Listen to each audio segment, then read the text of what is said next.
and welcome to Reverse Sequels. My name is Ellie, and with me, as always, is... Patrick.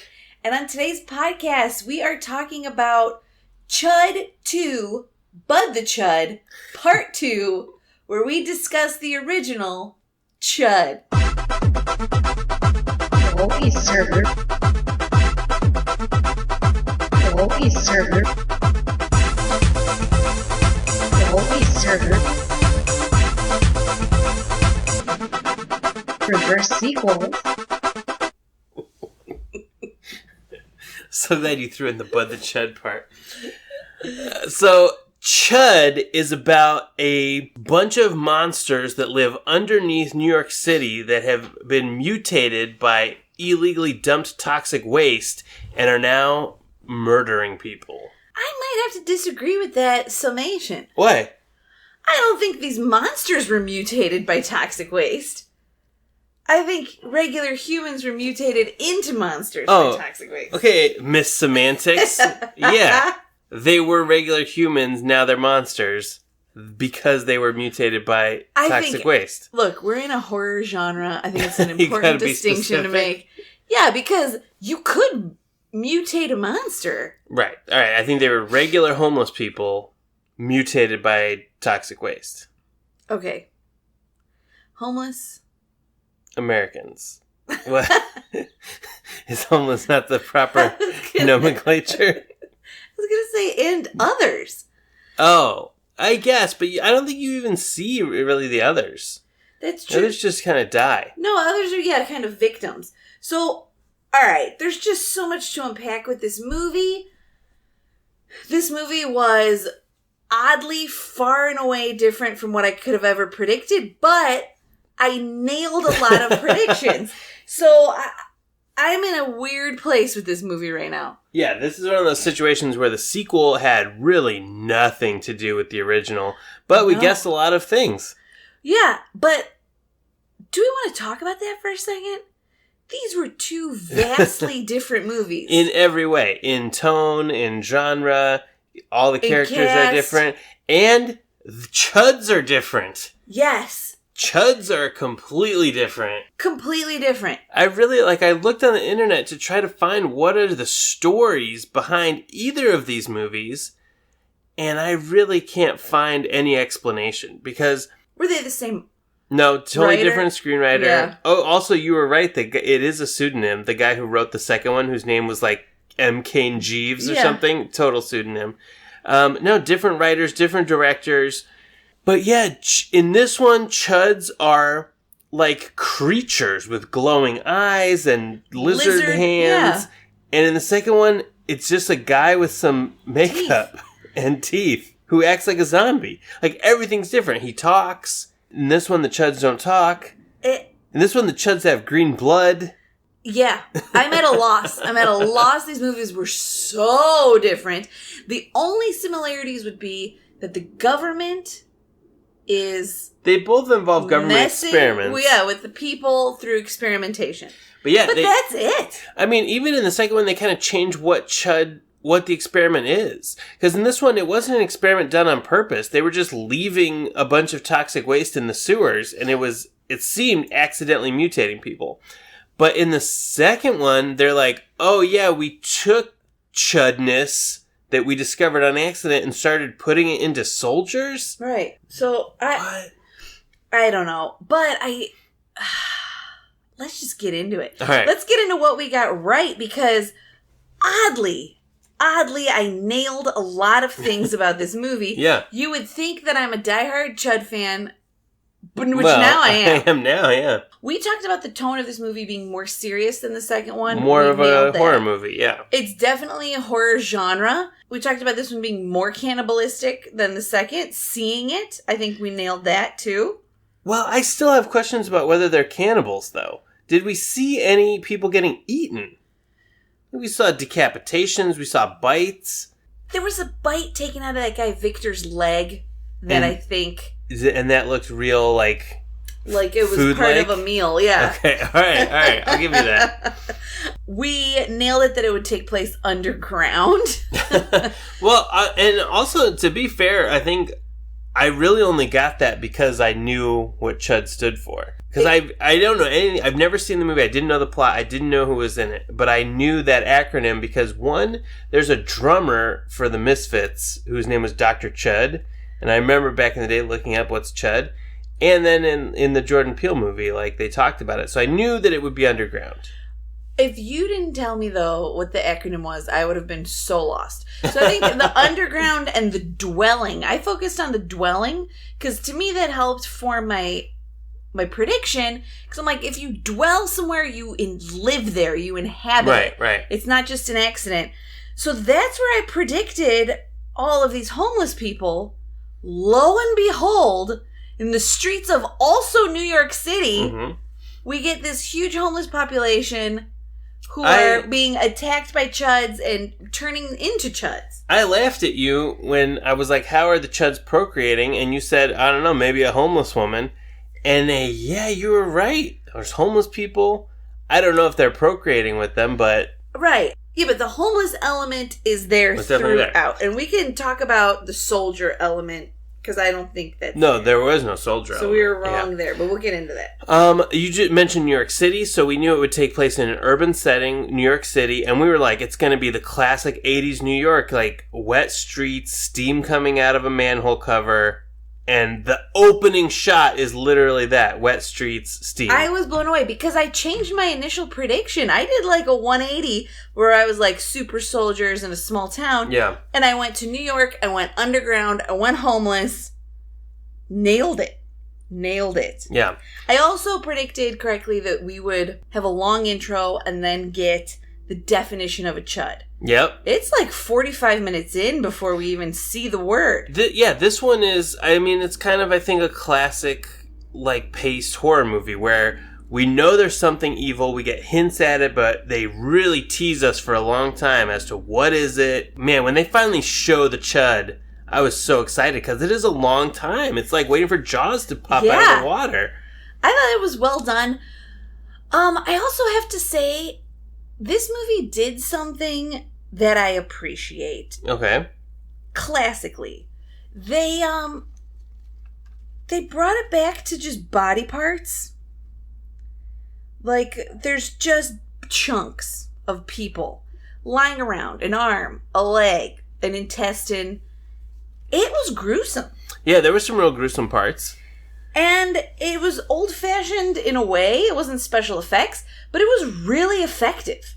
I found myself being horrified at the capabilities of the Chuds more than if this had like high-end special effects.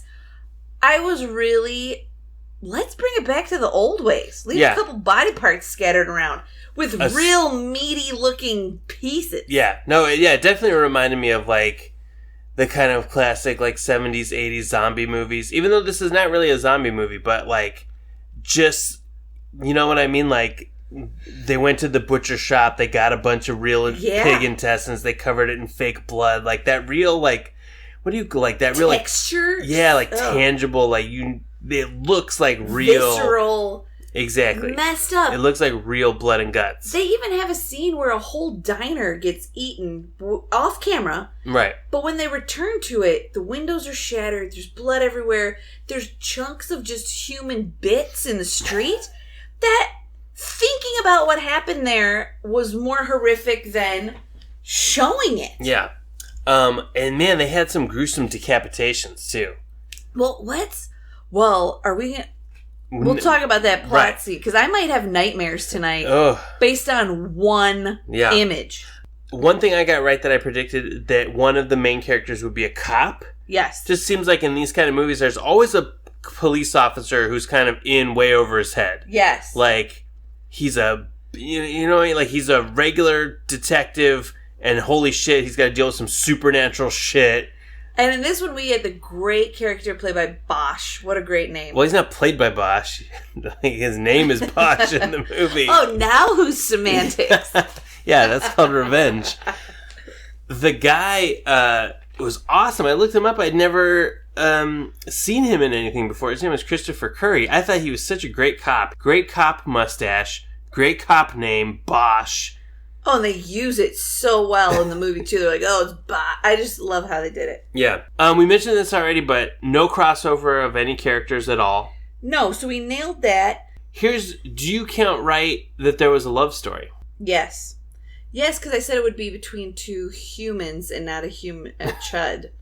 Well, thank God we didn't see any human Chud love stories. You know what? I love some human Chud, half Chud love stories. But yeah, two main characters. They're a married couple. They have their love story. Well, that's what I was wondering. Is it a love story if they're already married? Oh, wow.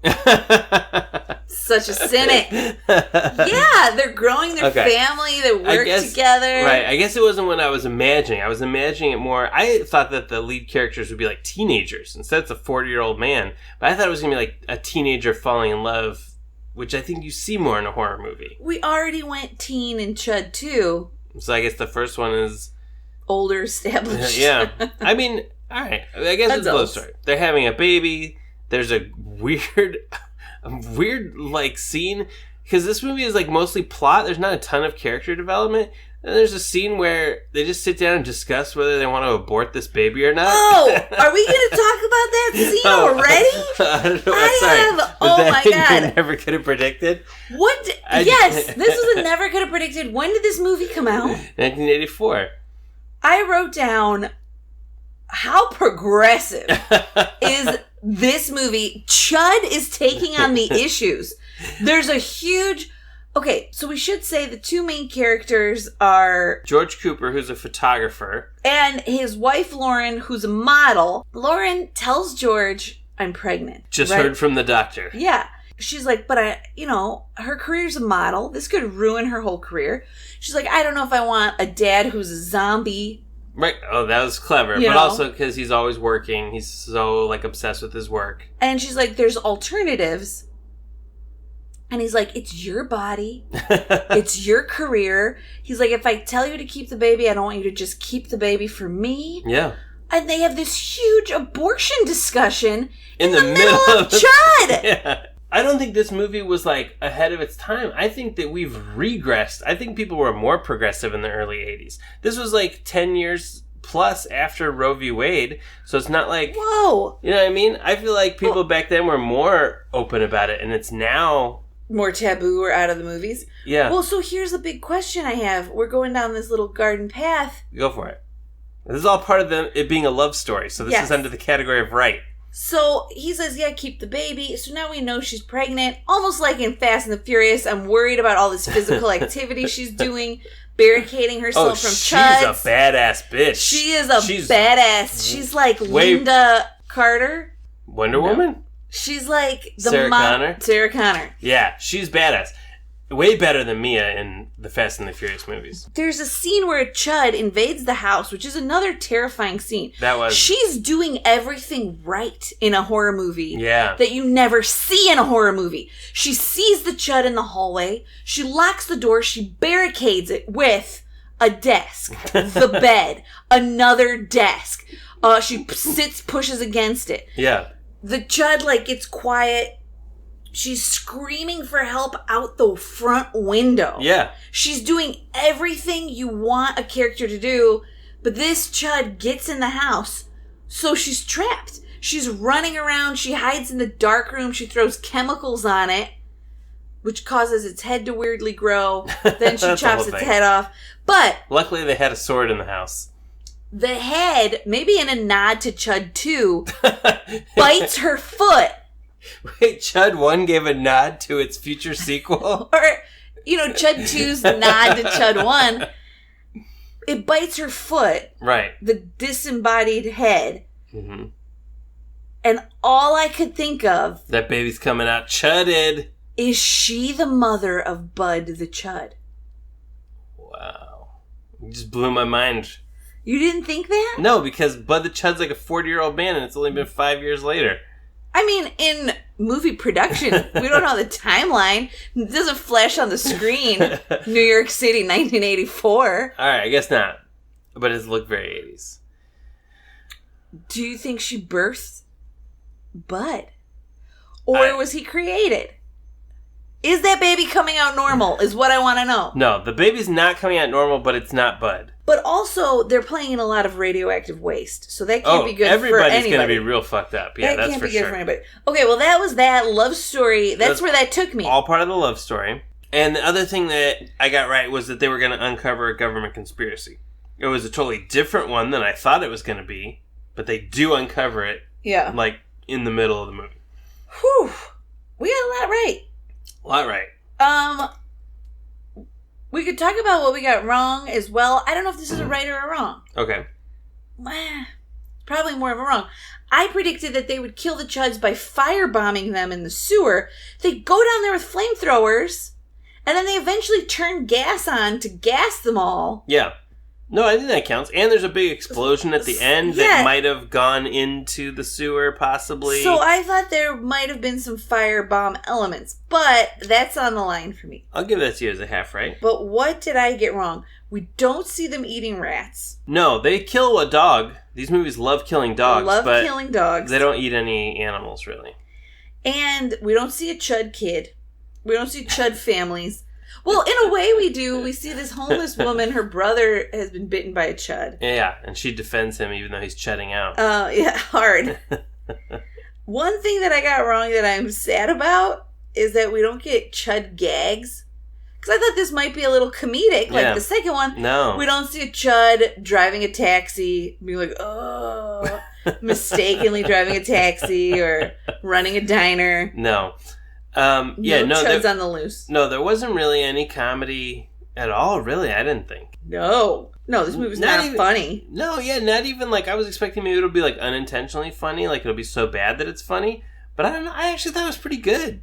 Yeah. It has a ridiculous name, and every time they say Chud, it's hilarious. But it was pretty serious, and I thought pretty well done. Well, here's how are we going to evaluate these two movies? Because one's horror and then one's comedy. They're totally different movies. And one's brilliantly written as a comedy. And one's really well done as a horror. Yeah. So that's going to be a hard call. It's going to be tough. So one thing I got wrong is I thought this would be like basically a zombie movie. Because the second one, the Chuds are zombies. They have all the traits of a zombie. It almost makes me think the script was written as a zombie movie. And then somebody was like, turn this into a Chud movie. Yeah. Chudify it? Chudify it. So this is not a zombie movie at all. Like, there's none of the tropes you would see there. I thought there was going to be, like, bands of survivors, like, barricading themselves at somewhere. But no, not really. Not really any of that. No. There's not even bands. There's just, like, I thought there was going to be, like, a group of normal people and a group of government people. There was just kind of one cop, one priest, one photographer. One government guy. And one government guy who's kind of the bad guy. So, not a zombie movie, and none of those kind of groups, except for the cop, existed that I thought. Anything else wrong? Yeah, a lot. Oh, I thought that there would be one main Chud. I thought you did too. I thought you steered me towards that prediction. One main Chud. One main Chud. I don't think there was. No. All the Chuds looked the same, so if there was supposed to be a main Chud... No. It was not distinguishable. Oh, and one of my biggest wrongs, I thought Bianca Jagger was going to be in it. Yeah. Because she just randomly cameos in the sequel at the end. Like, we were supposed to know who the fuck she was. It's not even like she's such a big star that it would be worth having a cameo from her. You know what I mean? It's not like Bill Murray showing up in Zombieland or something. Like, one of Mick Jagger's wives? Maybe 1989 was a big year for her. Was it? I don't know. I have no idea. Was she a much bigger star back then that people would have been like, oh my god, it's Bianca Jagger? No clue. No clue. That was so weird. Any other wrongs? No, that's really all I had. And I thought that they would eat people, and I think it's still debatable whether they are actually cannibals. Okay, I think that's a fair point. I want to get into Never Could Have Predicted, because I have 7 pages of that. I mean, God, it's so crazy that we've already had to dip into it a little bit. I mean, I shouldn't say Never Could Have Predicted, because I did predict a fair chunk. All right, well, here's what I never predicted. The cast. What a weird cast. If you thought Bianca Jagger was a weird cameo, this opens with Daniel Stern. Daniel Stern plays the priest, AJ, who has his own name tattooed on his arm. Yeah, he goes by Shepherd.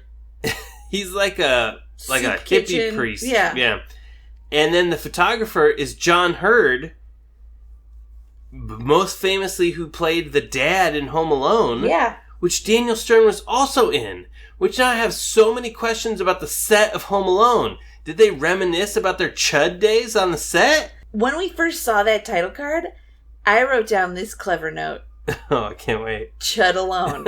I think there should be a spin-off. I thought the same thing. A third one, yeah. A little kid Chud who gets left behind. Or a human kid who instead of thieves trying to break in, it's Chuds. Oh. And the Chuds slip on micro machines. Oh, that's way better than mine. Chud gets hit by a paint can. I think that would be awesome. Okay. But yeah, it's like a Home Alone reunion. And then here's something really weird. So you know how I was like, I've never seen Christopher Curry in a movie before? Yeah. So I looked up all the other things he's done because I think he's great. He was in Home Alone 3. You're lying. I never saw that one. Neither but he was in it as an FBI agent.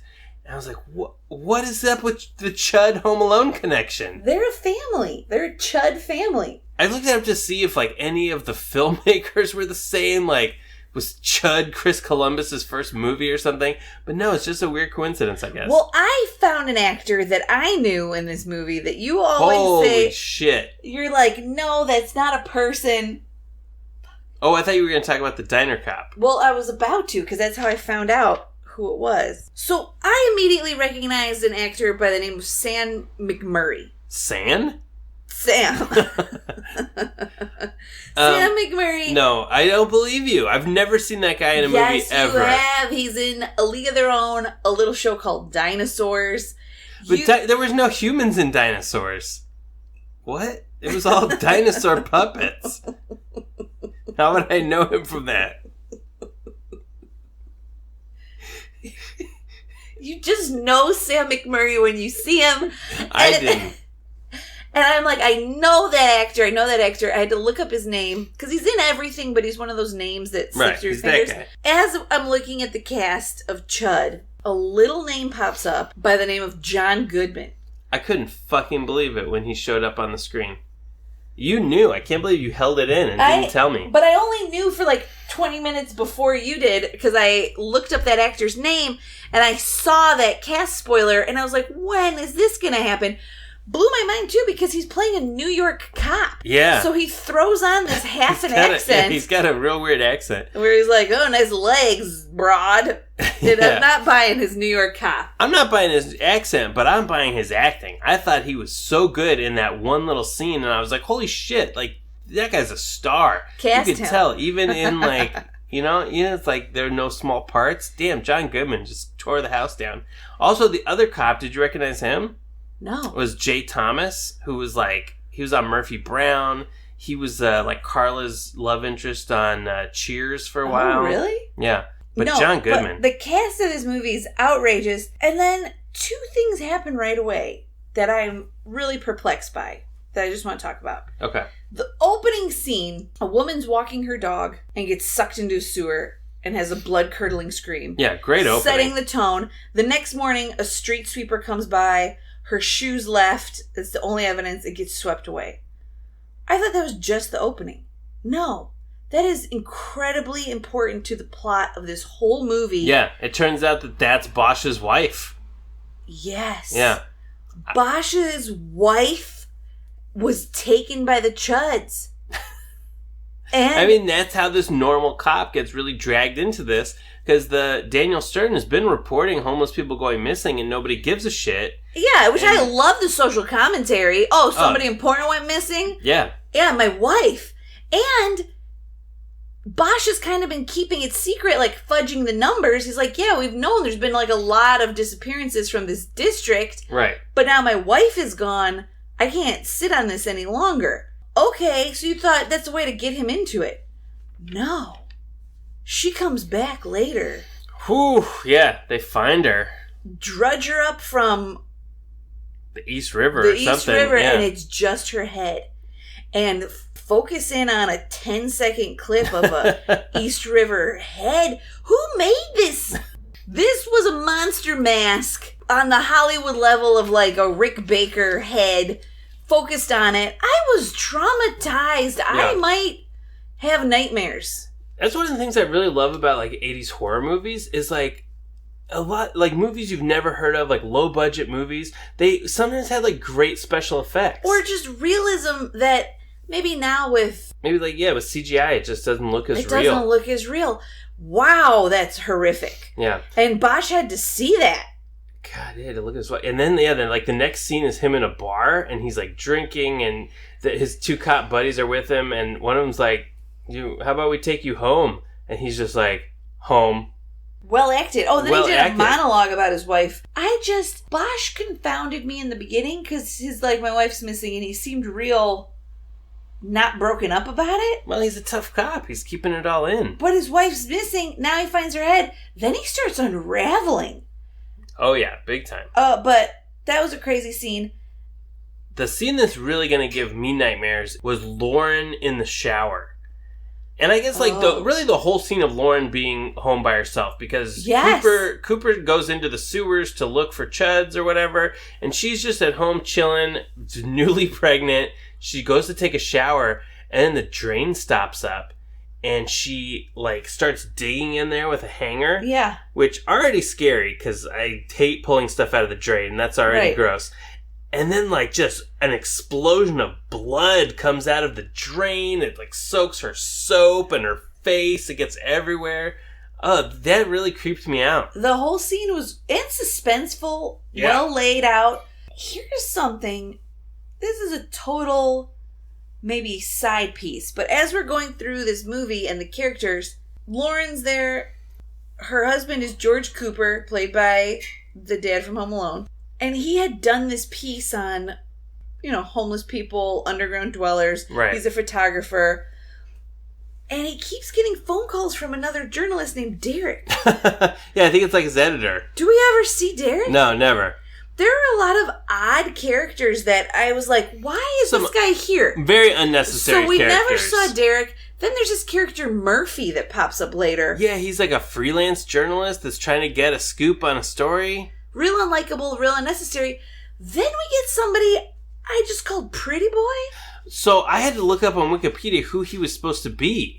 What? Who is that guy? Alright, because we just see him, like, fucking with AJ. Like, there's a part where AJ goes to make a phone call and he pulls his cord out of his hand and eats it. And then he locks him in the sewer, which is more nefarious. So he was supposed to be Wilson's, like, thug, basically. But he was sent by Wilson. He's like a little prep. Why is he dressed up like he's at the ski club? Gonna play like, tennis? Yeah. Or, like, beating up, Daniel's son and Karate Kid? I don't know.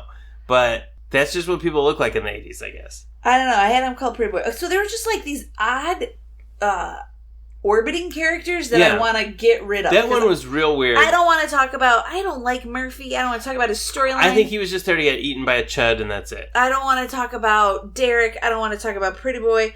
I just want to get into the main characters and some more of this crazy plot. I like how this story unfolded. I did too. I thought it was well done.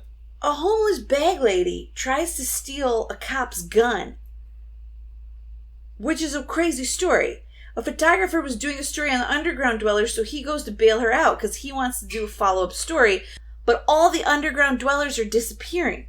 Right, and he finds out that they all want weapons. They're all trying to get weapons for some reason. Yeah, because they're being attacked by these creatures. Also, how hard is it to get a gun in New York City in the 80s? I didn't think it was very hard, where you'd have to steal one from a cop. Seems like the hardest way to get one. But then there's just layers on layers. The Environmental Protection Agency is doing a probe that was supposed to last 2 weeks, but has really lasted like 6 weeks. But really, they're not even there on purpose. Like, I just loved these crazy layers. It turns out the Nuclear Regulatory Commission. Well, I like that part where the police captain was just like, I'll get somebody from the Nuclear Regulatory Commission. And then Wilson shows up like an hour later. It's me from the Nuclear Regulatory Commission. I wasn't doing anything else today. No, and I love how Daniel Stern's character is like, yeah, people are going missing. I've been reporting it. Nobody cares because they're homeless. Yeah. But now Wilson's there, and Wilson's a garbage person. Oh, he's the worst. He's the absolute worst. I think Daniel Stern actually calls him, you're a garbage man for the government. Yeah, they're doing a cover-up. I mean, yeah, so at first you think Wilson's just kind of like, like a corporate scummy guy who's like, oh yeah, we're dumping illegal waste and we're not telling anybody, like a white-collar crime guy, but he's willing to kill to protect this secret. Well, yeah, I think he knows that's what his job is, and... How did he get that job? This movie, that scene with Wilson and AJ squaring off was so frustrating. AJ brought evidence. AJ has photos. He has things from the sewers. He has people's names. And he's like, well, I'm just high up in the government. We'll just cover it up. No one will believe you. You're a dirty hippie. What? What I did like about that scene is that they just kind of like pick up Wilson's secret file off the table and look in it. And he's like, hey, give that back. This isn't high school. Don't look at that. Yeah. But they've already looked inside and seen the word Chud. Yeah. And then he just like straight up is like, it's cannibalistic humanoid underground dweller. But Chud does get another acronym later in the movie. Yeah, we find out that he just made, or that's like a cover. Which, what kind of cover is that? Yeah. Don't worry, it's not us dumping nuclear waste. It's just a cannibal underground dweller. Yeah. So it really stands for like... Contamination, hazard, urban disposal. Right. They're willfully dumping nuclear waste under the city. That they've stamped U.S. government before they dump it. Very convenient. I mean, there's so much I want to talk about. I want to talk about that little girl who saw her grandpa die in a phone booth. Yeah. That was pretty horrific. And then they showed her traumatized. Yeah. But they're like, oh, a little girl saw a monster. That's not evidence. I want to talk about Bosch's dead dog. It's the cutest dead dog I've ever seen in my life. Yeah, that poor dog. Well, why do they hang it up? Like, why do they display it? Maybe they're drying it for jerky. Oh, dog jerky. Yeah, it's a delicacy in the Chud community. Or how the plan is after that diner, after the Chuds come up and attack the diner, then Wilson, they finally have to kind of address, like, Chuds are getting loose. We gotta contain this. Right. Because the cover-up isn't working. They're like, seal every manhole cover within 7 blocks. Their plan for that is to just park a car... yeah, on top of the manhole. For how long? What's going on here? Forever. And then pump the gas in? Yeah, until they all die from the gas, I guess. But, I don't know. Could the Chuds have lifted the car, you think? Because they burst through walls. Superhuman. Yeah. I would think so. I wish we got more on, like, the properties of Chudism in this one. Well, they just flashed the Chuds real fast, which I kind of loved and hated, because I was craving seeing more. A full Chud, yeah. But they just did flashes of teeth and... We got some good full-on shots towards the end. I mean, the one who stretches his neck out and gets his head chopped off. We got some full Chuds. Yeah.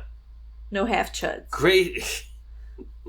I mean, I thought the Chud looked awesome. I don't know what happened. Why in the second one they couldn't recreate that? And they were just like, put some white makeup on this guy. But we have money to explode a building. It didn't make any sense to me. No.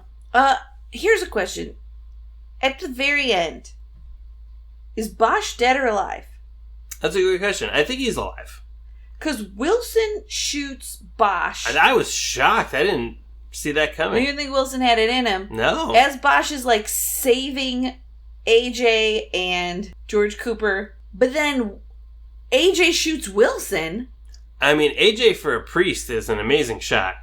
Well, he misses a couple times, yeah, but then the last one's dead on.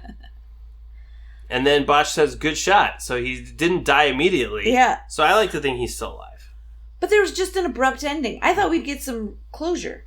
I like it. I don't think every movie needs an epilogue. I agree, and I like that. Here's the climax, end it. But that's why I just haven't made my peace yet. Although it would have been cool if just like a little Chud baby came out at the end of Lauren. Right. They were talking about remaking Chud. Rob Zombie was talking about doing a remake. Ooh, Rob Zombie. I know. Normally I'd be like, meh, but I could watch a Rob Zombie Chud remake. Maybe. I like the premise.